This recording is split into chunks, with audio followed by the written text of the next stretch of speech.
aquí, en Boston, en Estados Unidos, de que todos los artefactos que hemos creado procesen más información que la que procesan todos los cerebros juntos del planeta. Estos artefactos explotan las posibilidades, las capacidades que tienen los átomos, los fotones, los electrones de procesar información. Ahora resulta que el universo es una computadora cuántica y yo me pregunto con ustedes qué pintamos ahí dentro, si pintamos algo. Hay que ver qué cantidad de cosas dicen en redes. Cuánta información, ¿verdad? Es imposible que nos quepa toda en la cabeza, y sin embargo, cabe toda en un DVD de 8 gigas. Y es que los ordenadores para esto son muy listos. Pueden procesar un montón de información. Pero a ver, ¿qué ordenador es capaz de hacer lo que hace el cerebro? Dicen que los ordenadores cuánticos serán capaces, pero yo aún no he visto un ordenador que sea capaz de hacer una tortilla de patata o de contarle un cuento al niño. Definitivamente nuestro cerebro ha de ser lo mejorcito en cuestión de procesado de información. Hemos inventado el lenguaje, los ábacos y los ordenadores cuánticos, todos ellos como medios para procesar bits y más bits. ¿Y de dónde ha salido todo esto? Del cerebro. Ahora que, ¿de dónde ha salido nuestro cerebro? Si vamos hacia atrás, no hace tanto éramos un óvulo recién implantado en un útero, y de esa única célula hemos surgido enteritos, con cerebro y todo. ¿Cómo es posible? A ver, esas ciencias de bachillerato. Claro, el ADN. Toda la información necesaria para generar un organismo está en su ADN. Debe ser por eso que lo llaman código genético. Almacena información codificada y mucha. Y si el ADN es lo que tenemos en común todas las formas de vida conocidas, entonces el código genético es el rey de la información. Aunque bueno, en realidad el ADN tampoco parece haber estado siempre ahí, y al fin y al cabo lo único que guarda es el secreto de su propia perpetuación.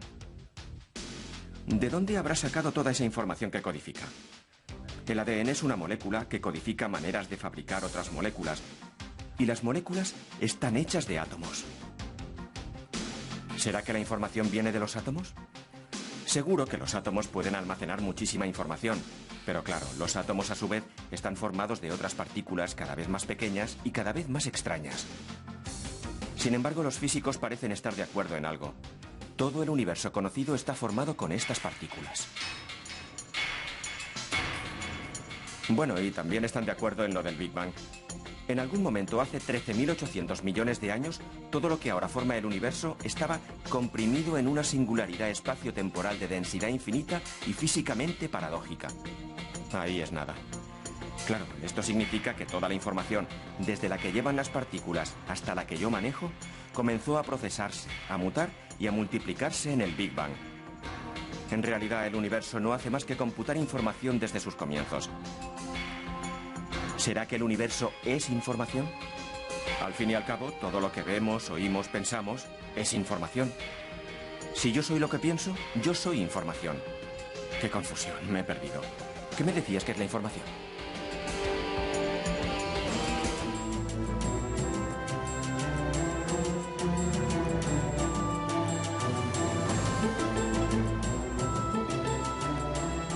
Seth Lloyd es catedrático de Ingeniería Mecánica en el MIT, donde trabaja en información y sistemas complejos. En cierta manera, todo aquello en lo que podemos pensar es información, y con esta entrevista podremos saber cómo la procesan desde los sistemas más pequeños, como los átomos, a los más grandes, como la sociedad. ¿Qué te parece más complicado? ¿Medir la felicidad o medir los procesos de las partículas fundamentales a temperaturas muy elevadas?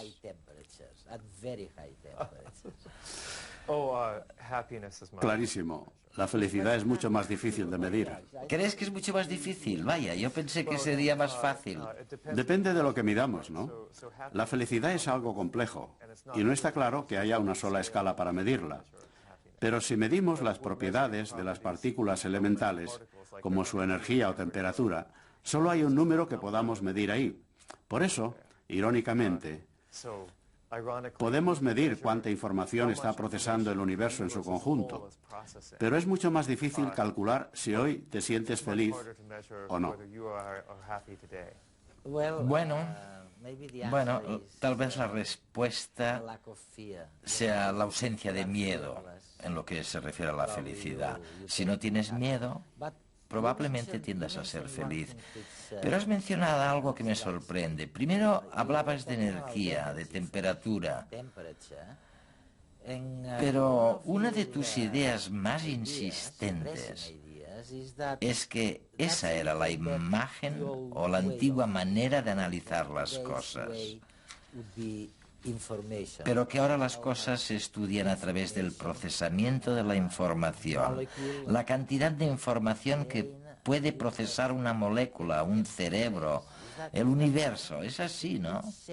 ¿En qué sentido afirmas que las cosas han cambiado gracias a que antes la gente pensaba solamente en términos de energía y ahora pensamos más en términos de información? El gran descubrimiento de la ciencia fue descubrir cómo se medía la energía. Antes de los siglos XVII y XVIII la energía era un algo que tenía la gente, ¿sabes? Se decía que algunas personas eran más energéticas y otras menos, pero era difícil de medir.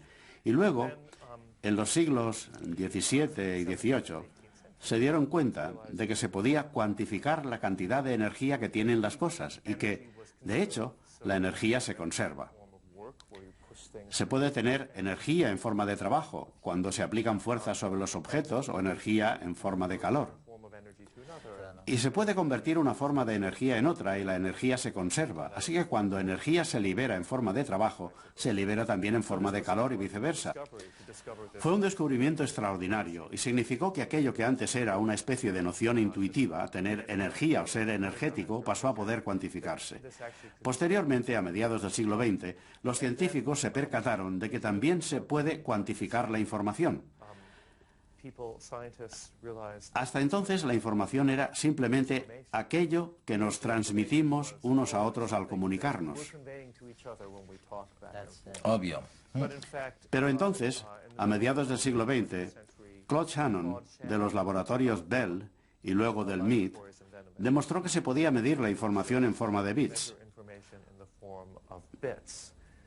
Un bit es, por así decirlo, la unidad de información más pequeña, que representa la distinción entre dos posibilidades, verdadero o falso, sí o no, o en un ordenador, 0 o 1.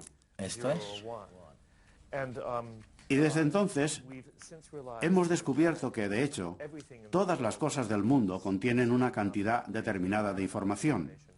Y esta cantidad de información se puede medir y cuantificar. Esto lo incluye todo, desde el átomo más diminuto o la partícula elemental que registra solamente unos cuantos bits de información, hasta el propio universo, que registra un billón de billón de billón de billones de billones de billones de bits de información. De hecho, creo que es incluso más que eso. Todo registra información y podemos medir cuánta información registra. Las leyes de la termodinámica marcaron un antes y un después. La física le estaba diciendo al hombre lo que no podía hacer. No podía crear ni destruir energía. No podía disminuir la entropía en un sistema aislado. Y tampoco podía disminuir la temperatura por debajo de un valor determinado. Y claro, ante tanta limitación y tanta rotundidad, siempre hay alguien que intenta buscar el punto débil de la teoría. En este caso fue James Clerk Maxwell. Este físico británico ideó un experimento mental para contradecir la segunda ley de la termodinámica, es decir, que cualquier sistema tiende siempre a aumentar la entropía. El protagonista es un demonio que manipula la puerta que divide una caja. La caja cerrada herméticamente contiene un gas. El gas se encuentra en un estado altamente entrópico, con los átomos fríos y calientes mezclados. Para reducir la entropía, el demonio solo tiene que ir abriendo y cerrando la puerta para dejar pasar los átomos fríos a un lado y los calientes al otro. Por ejemplo, si un átomo frío del lado izquierdo se acerca a la puerta, el demonio lo dejará pasar, pero en cambio, si se acerca a un átomo caliente, le cerrará el paso. Además, el demonio no gasta energía, ya que el mecanismo que abre la puerta no tiene fricción. Simplemente con aprovechar el movimiento aleatorio de los átomos consigue ordenar el sistema y contradecir la segunda ley de la termodinámica. Durante años, esta paradoja convenció a muchos de que era posible construir una máquina que funcionase sin energía. Solo hacía falta encontrar algo en el mundo real que actuase como el demonio. Pero Maxwell no había tenido en cuenta un factor muy importante, la información. Una teoría que acabó con el demonio y encendió la mecha de una nueva revolución. Distinguir entre un átomo caliente y rápido y otro frío y lento no es una actividad gratuita. Conseguir información requiere un gasto energético. Y cada vez que el demonio identifica un átomo está utilizando energía. Así que el orden que crea es a costa de la energía que gasta informándose. Al fin y al cabo, el demonio de Maxwell no es más que una simple y mundana nevera como la que tenemos todos en casa. Disminuye la entropía separando el frío del calor y nos mantiene las bebidas fresquitas como nos gusta beberlas. Pero para ello utiliza energía, ya sea eléctrica, solar o incluso eólica para los más ecologistas. En cualquier caso, la energía que consume aumenta la entropía en la Tierra en mayor medida que disminuye en nuestra cocina. Así que si medimos la entropía resultante en los dos sistemas, la Tierra y la cocina, el nivel global estará aumentando en vez de disminuir. Explícame cómo es posible que con lo pequeño que son los átomos, afirméis que si utilizamos átomos para procesar la información, entonces seremos capaces de hacer muchas más cosas y más rápidamente y procesar una mayor cantidad de información. ¿Por qué? ¿Por qué esta manía de ir hacia abajo, hacia lo más diminuto, para procesar cantidades de información que son cada vez mayores?